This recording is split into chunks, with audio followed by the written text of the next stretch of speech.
lazy guy. I don't want to work.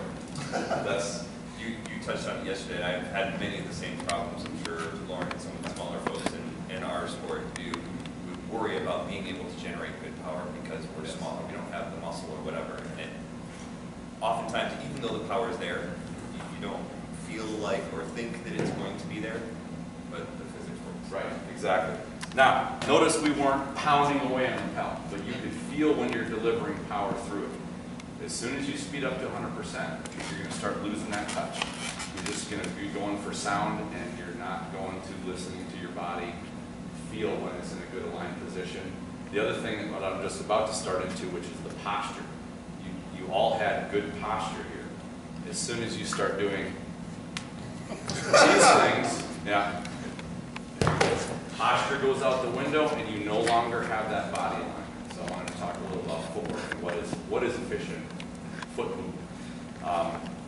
Fortunately, you guys weren't doing what they were posting in the Milwaukee area thing of this. They were kind of clopping into and a lot of people do it. It's very common, but that's where it's not efficient. And even yesterday, there was a little bit of when we humans normally walk, we shift weight onto one leg, lift the other leg, controlled fall, we recover our fall, shift the weight onto that foot. I'm exaggerating here, but it's a controlled fall that gets us to where we're going to go. That's garbage for combat. Topology is a violation. It's too slow, telegraphs. So let's put the swords down for a second, and we'll talk about how to get efficient movement. And this is a little drill. I've never seen anybody else do it. People are doing it. Stand the way you would normally, just guy in the street corner. Feel how your weight is distributed about 50-50 between the balls of your feet and the heels, right? Now from here, I call this balance neutral. Now take your weight and you shift it back a little bit on your heels. Make those balance negative. How fast do you think you can move out of this spot? Probably not. Now go back to neutral. Go that same distance, balance positive. Now how fast could you move out of this? This should be quick, like quick, right? That's efficient. So you want to have that little bit of forward. You're not getting this business. Michael Jackson. Right, you're not Michael Jackson, but you're shifting forward just a little bit. Almost like you got like a pebble on the heel of your shoe and you want to keep it from driving into your heel. Now from here, you can go any of 8 directions. All you're going to do, let's practice side to side for now. Just lift one foot.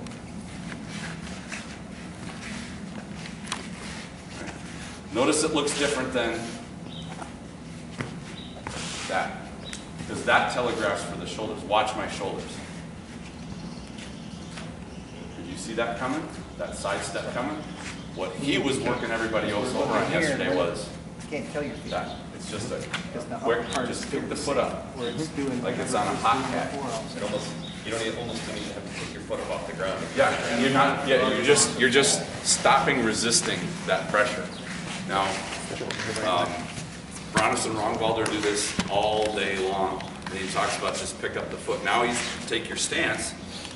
Now you're not going side to side. Now you're just falling forward. And all you need to do is just release that pressure on the heel. You watch the shoulders. If I shift the hips back, you can see it coming a mile away. Yeah, right? And you can go all from here, practice going all 8 directions. Side. I'm not a big fan of back movement, but you will need to move back. Just don't make a habit of it. One step. So it's the SCA Fighters line dance. Right, exactly. The compass drill. Yeah. And so now think of your relaxation, that upper body relaxation. Now you've got lower body. You're not using only the bit of energy it takes to shift forward. You're not lunging and driving, right? High energy. Just falling. Yeah. Now from here, now I want to talk a little bit about range of effectiveness too. Get in whatever your normal stance is. You should be careful of having your hips too far forward and your shoulders back. You need to have a little bit of aggressive, almost like you're a sprinter wanting to take off, but not quite as much. Just a little bit of forward. Now from here, I want you to, instead of having your center immobile, I want you to make a small circle with it. So you're going side to side and front and back. Now make the circle bigger. Right? So this is about a controlled movement within your stance. Right? Now make it really big. Feel how unstable it gets quickly? Yeah. And now your toes are starting to claw in to try to keep you from falling. Well, this is a small version of what a lot of you guys were doing yesterday with, this business, or God forbid that one. Right? So you want to keep, if you want to move your head, do it, but move your feet. When these go, this is going to go with it. This business, Yeah, then they're like, oh. is an invitation to pursue it. And that's from a martial standpoint. Drew, if I could use you. Right? So lean back. I'm going to keep going. And I'm going to keep driving. If I'm marching forward and he's marching backwards without his posture, or what Garrick was doing, that duck to the side, boom. I'm in a great position, and I don't care if it's a sword or boxing gloves or whatever. I'm in control, and that's what we want. We want to be the one in control. Now to counter that, when he poses that upwards threat, instead of me lunging my head back, I fall back. Now I've got my posture, and I can counter. I can take control of that. So practice that wherever your stance is. Do it from different foot positions, whatever you normally fight in, and just practice how far can I go without starting to feel wobbly or yep. So get your body to know where you're postured up and where you're not. When you get to the edge, move the base. Right? Not throw the, I want to be over there, take everything with you. Right? While you're staying in the balls of your feet a little bit. Exactly, stay in the balls of the feet a little bit. Yeah, exactly. And you will make heel contact. I will tell you, it will happen. But what you don't want to have happen is that heel roll. Right? Over here, and then shift. Back and forth, wherever you're going to go. And keep that posture is that martially sound principle that is valid across all fighting arts and all combat, all hopology. Right. So now, yes, your legs, as we learned with the sword blow, your legs are moving the platform, but your legs are also what was delivering the blow. So now, when you go to your pel, make sure you're not just ignoring the feet and legs and pounding away. You're actually using the movements you would use for evasion as your sword blow. And I want to partner up. I also want to do some drills, but I know we started just a bit late today, and I want to get you guys kind of in armor. So let's, did you want to do some shot mechanic stuff before you got in armor? Yeah. Okay, so yeah, let's I'll transition to his grace here. And does anybody have any questions about what we covered? Okay, this is one of those things of you're building a brick building one brick at a time.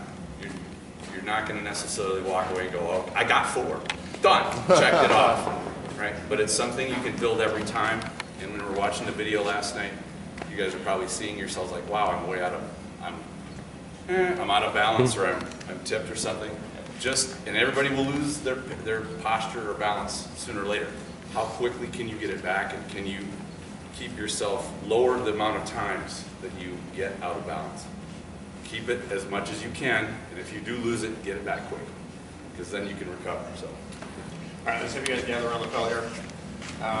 Really need to go over some of these mechanics. Because, like I said, and it's interesting because Sig and Lauren, the way you were throwing your flat snap on this pel is not the way you're throwing it in combat.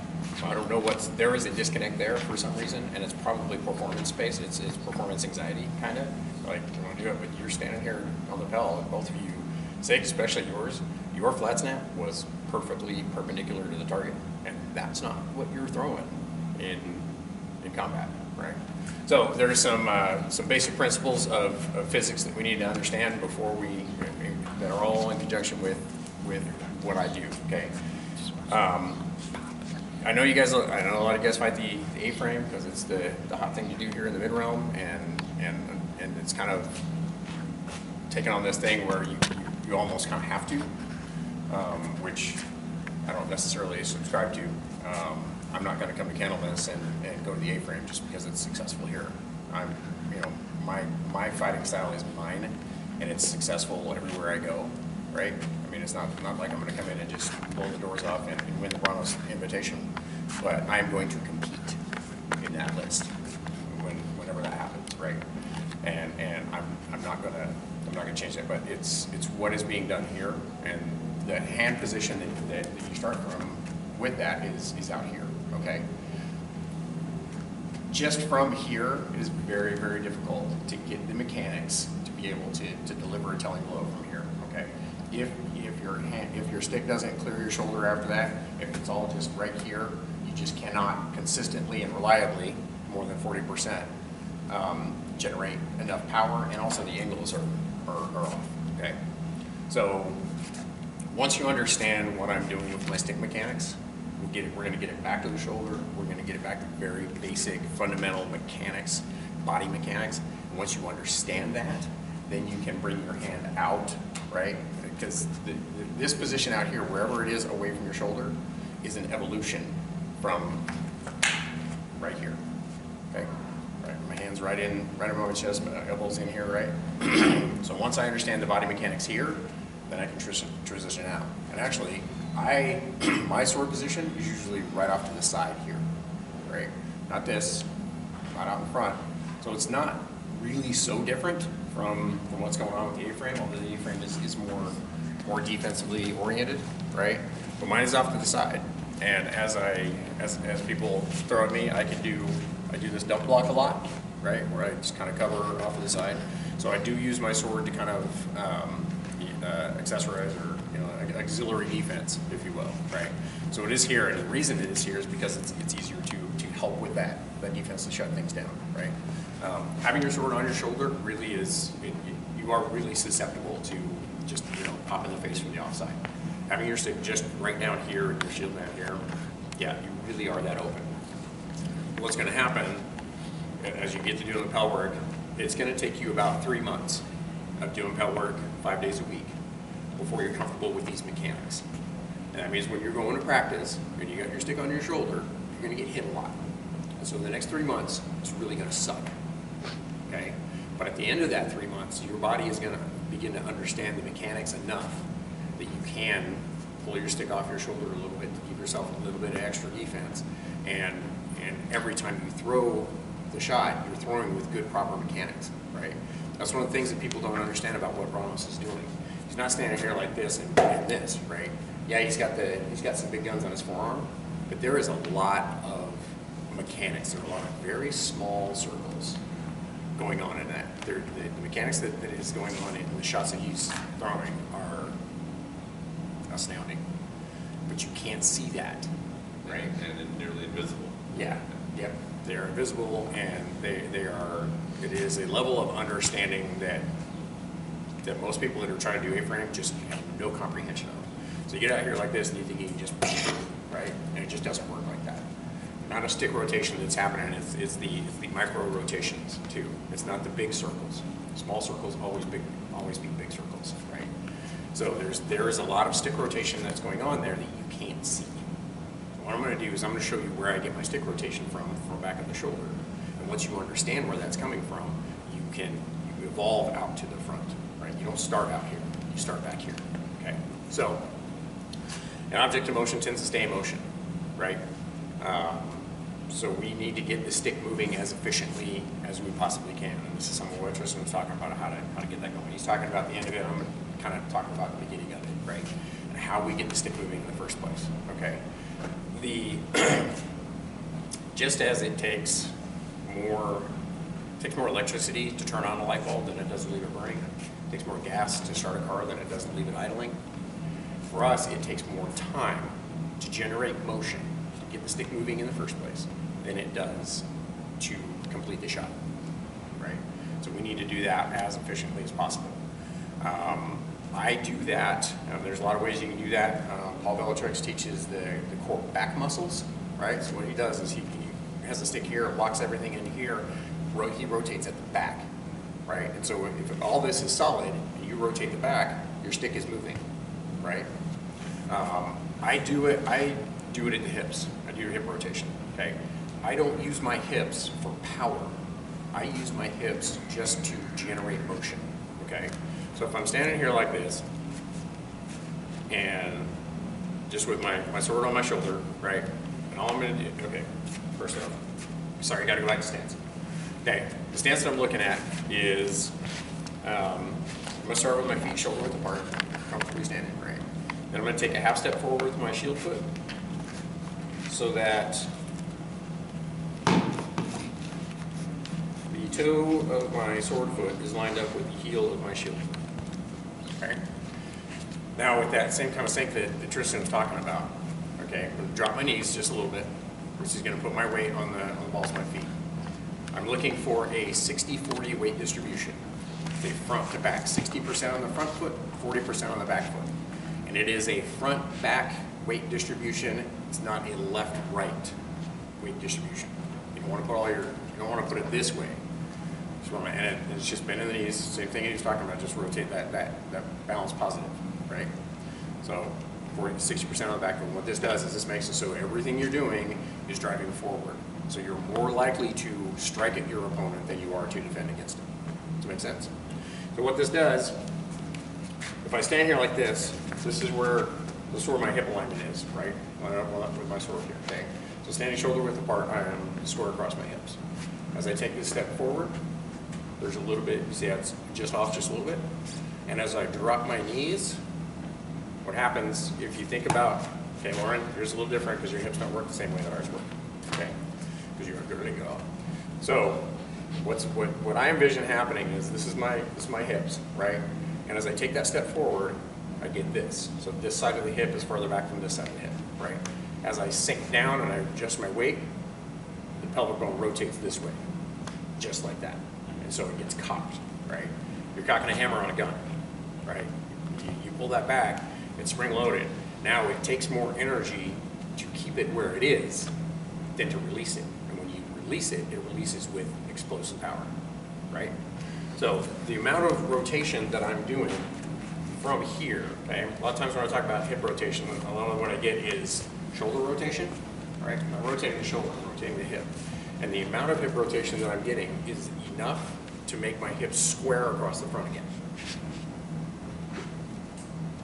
Okay? So, if I put my stick on my shoulder, watch what happens to my stick. Okay? It's not moving relative to my shoulder, but that is motion. That's the amount of motion that we need. Object of motion tends to gain motion. We're using the hips to just generate, because everything is connected up through here. It's not the same kind of locking in the shoulder thing that Tristan was talking about, because it's relaxed right here. So we just let it sit on your shoulder right here. Just drive that hip, the stick moves. Does that make sense? Okay. Angles. All of your shots, when you're landing your shots, if I'm coming down here like this, even if it's straight line, there is a good chance that my sword is going to slide off of their helmet one way or another, okay? What we're looking for is every shot you throw, you want to be striking perpendicular to your target, okay? If I get that good right angle on the target, wherever that target is, as much as I possibly can, if I can get that right angle on there, there's only one direction for the energy to go, and that's through the target, right? So, also if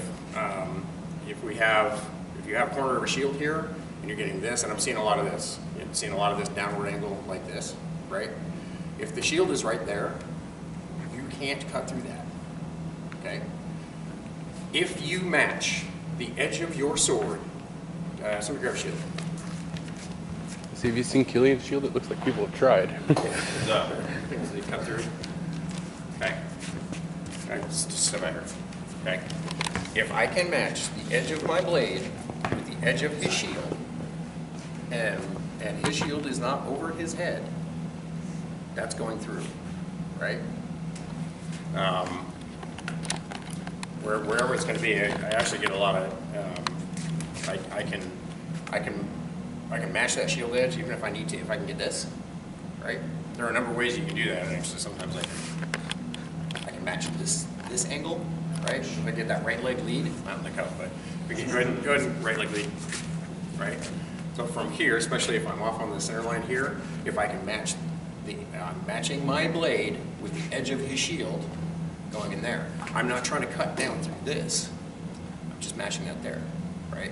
So you want to think about matching the blade edge with the shield edge, right? So you're going around it instead of trying to go through it, okay? For the purpose of pellet work, for a flat snap, we want to be thinking about throwing parallel to the ground so that we can get that perpendicular angle at the end of it. Does that make sense? One of the other things about coming from the shoulder, having this stick resting on your shoulder, okay? Anytime the elbow gets away from the shoulder, anytime this gets up here, you are encouraging lever action at the rotator cuff, okay? So rather than swinging with your arm and your shoulder, right? Because your shoulder socket and rotator cuff is a very complex, very delicate joint, okay? The hip rotation that I'm using, ball and socket, very simple. This is a joint that is designed to do this motion tens of thousands of times a day, right? Unless you're playing too much World of Warcraft, then it's like 100 times a day, so you can go get another Mountain Dew, right? Your hips are designed to do this motion, right? Your rotator is not, okay? So by keeping your sword on your shoulder, just letting it sit right here, as I get that rotation, I don't have the lever action to work with, so I can't cheat the motion that way. So it forces that hip rotation because I have to get the stick moving somewhere else because I don't have this thing where I can pull down on this to get that going, right? So you're just gonna keep your hand right in here like this, and we're just gonna get that hip rotation right here. And you can see again, even though it's not moving relative to my shoulder yet, it's still moving, right? That's motion, okay? So for the flat snap, coming off of that basic stance, once you get that hip rotation, the next thing that needs to happen is, as you can see with where my hand position is, my blade is straight up in the air at this point, right? So what I need to do is I need to get the blade to be as flat as possible as soon as possible, okay? Flat snap, okay? We were talking about this last night. If you get here, the further out this gets here, and then you try to turn it down there. Remember I was talking about changing the plane of the blade? When you alter the plane of the shot, you're bleeding energy off of that shot, right? So we don't want to, and I see this is another popular one from you throw out this way first and then this, right? That doesn't work, okay?